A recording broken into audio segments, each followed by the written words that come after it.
प्रभु यीशु मसीह में मेरे प्रिय भाई और बहनों, आप सभी का आज की दिव्य कृपा की प्रार्थना में हार्दिक स्वागत है।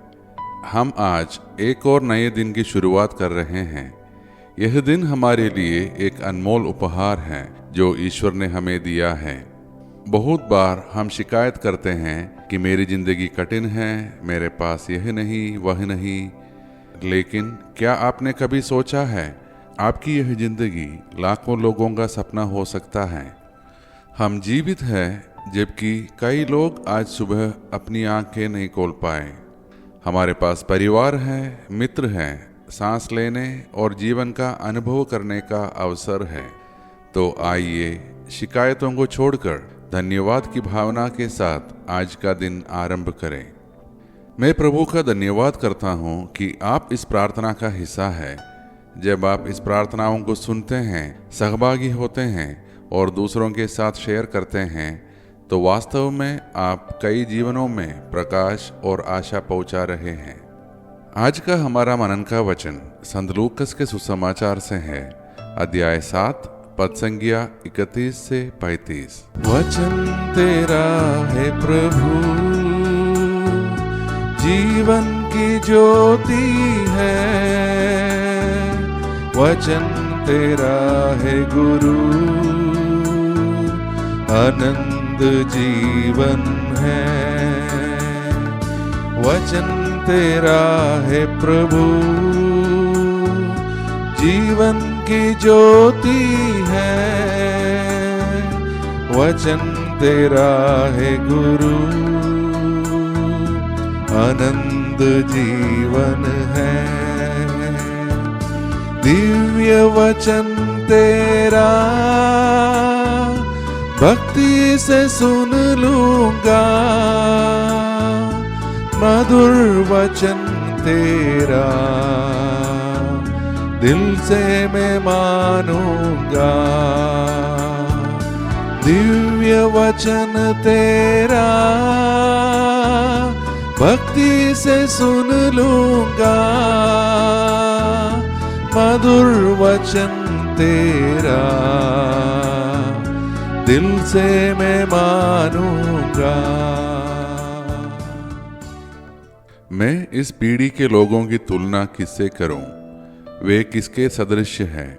वे बाजार में बैठे हुए चोकरों के सदृश हैं जो एक दूसरे को पुकार कर कहते हैं, हमने तुम्हारे लिए बांसुरी बजाई और तुम नहीं नाचे, हमने विलाप किया और तुम नहीं रोए। क्योंकि यूहन्ना बपतिस्ता आया जो ना रोटी खाता और ना अंगूरी पीता है, और तुम कहते हो उसे अब दूध लगा है। मानव पुत्र आया जो खाता पीता है, और तुम कहते हो देखो यह आदमी पेटू और पियक्कड़ है, नाकेदारों और पापियों का मित्र है। किंतु ईश्वर की प्रज्ञा उसकी प्रजा द्वारा सही प्रमाणित हुई है। मेरे प्रिय भाई और बहनों, प्रभु यीशु हमें यहाँ एक बहुत गहरा संदेश देते हैं। लोगों की अस्थिरता और विरोधाभास। यूहन्ना बपतिस्ता ने तपस्या की, सख्त जीवन जिया, लोग कहने लगे उसे अब दूध लगा है। जब यीशु आए जो प्रेम, मेल मिलाप और साथ बैठकर खाने पीने का जीवन जीते थे, तो लोग कहने लगे यह पियक्कड़ और पापियों का मित्र है। यानी लोग ना तो तपस्या स्वीकार करते हैं ना प्रेम, वे हर हाल में आलोचना करते हैं। आज के समय में हमारी स्थिति, जब कोई व्यक्ति अधिक प्रार्थना करता है तो लोग कहते हैं बहुत दिखावा करता है। जब कोई परिवार खुश होकर जीता है तो लोग कहते हैं यह तो पाप में जी रहे हैं। हम अक्सर दूसरों के जीवन और भक्ति की शैली पर टिप्पणी कर देते हैं, लेकिन अपने हृदय की सच्चाई भूल जाते हैं। सच्चाई क्या है? यीशु कहते हैं ईश्वर की प्रज्ञा उसकी प्रजा द्वारा प्रमाणित हुई है। यानी अंततः जो फल हमारे जीवन से निकलते हैं वही हमारे विश्वास और हमारे मार्ग की गवाही देंगे। आलोचना करने वाले हमेशा रहेंगे, लेकिन हमें यह याद रखना है कि सत्य और प्रेम अंत में ही विजयी होता है। आज हमारे लिए संदेश है कि हमें दूसरों की आलोचना करने के बजाय अपने जीवन को देखना चाहिए। हमें यीशु की तरह प्रेम, करुणा और दया के मार्ग पर चलना चाहिए और आलोचना या निंदा से निराश नहीं होना है, बल्कि धैर्यपूर्वक परमेश्वर के प्रेम में स्थिर रहना है। तो अब आइए प्रिय भाई और बहनों, हम सब अपने आप को प्रभु के हाथों में सौंप दें और मिलकर प्रार्थना करें। हे सर्वशक्तिमान और दयालु परमेश्वर, हम आज इस नए दिन की शुरुआत में तेरे सामने धन्यवाद और विश्वास के साथ आते हैं। प्रभु, हम तेरा धन्यवाद करते हैं क्योंकि तूने हमें जीवन का उपहार दिया है। हम तेरा धन्यवाद करते हैं क्योंकि तूने हमें हमारे परिवार, बच्चों और अपनों का साथ दिया है। हम तेरा धन्यवाद करते हैं क्योंकि तूने हमें आज फिर से जीने और तुझे महिमा देने का अवसर दिया है। हे प्रभु, हम प्रार्थना करते हैं कि हमारे परिवारों में हमेशा प्रेम, शांति और खुशी बनी रहे। हम प्रार्थना करते हैं कि तू हमें हर बुराई, पाप और प्रलोभन से बचाए। हम प्रार्थना करते हैं कि हमारे बच्चों को तू अच्छी सेहत, उत्तम शिक्षा और उज्जवल भविष्य प्रदान करे। हम प्रार्थना करते हैं कि जिनके जन्मदिन और विवाह की वर्षगांठ है, उन पर तू अपने विशेष आशीर्वाद की वर्षा करे।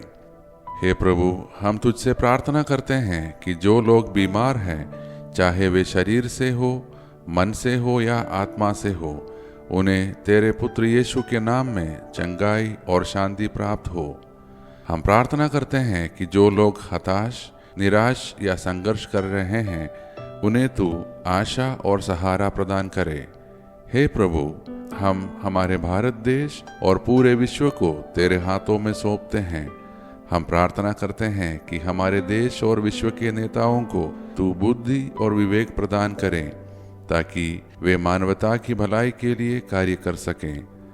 हम प्रार्थना करते हैं कि युद्ध और वैमनस्य समाप्त हो जाए और सब लोग शांति और भाईचारे में जीवन व्यतीत करें। हम प्रार्थना करते हैं कि हम सभी को अचानक और अप्राकृतिक मृत्यु से बचाए रखें। हे प्रभु, हमें यह बुद्धि प्रदान कर कि हम अपने जीवन में तेरे आशीर्वादों को पहचान सके और दूसरों के लिए भी आशीर्वाद बन सके। ये सारे प्रार्थनाएं और हमारे मन के अनकहे प्रार्थनाएं हम समर्पित करते हैं हमारे प्रभु यीशु मसीह के नाम पर। आमीन। हमारे पिता परमेश्वर का प्रेम, प्रभु यीशु मसीह का अनुग्रह और पवित्र आत्मा का सहभागिता हम सभी के साथ सदैव बना रहे। आमीन। प्रिय भाई और बहनों, आज हमने जाना कि लोग चाहे जैसे भी हो, वे आलोचना करते रहेंगे, लेकिन हमें यीशु की तरह प्रेम और सत्य में स्थिर रहना है। अगर इस प्रार्थना ने आपको आशीष प्रदान की है, तो कृपया इसे लाइक करें और अपने परिवार और मित्रों के साथ इसे शेयर करना ना भूलें, ताकि और लोग भी परमेश्वर की शांति और आशीर्वाद का अनुभव कर सकें।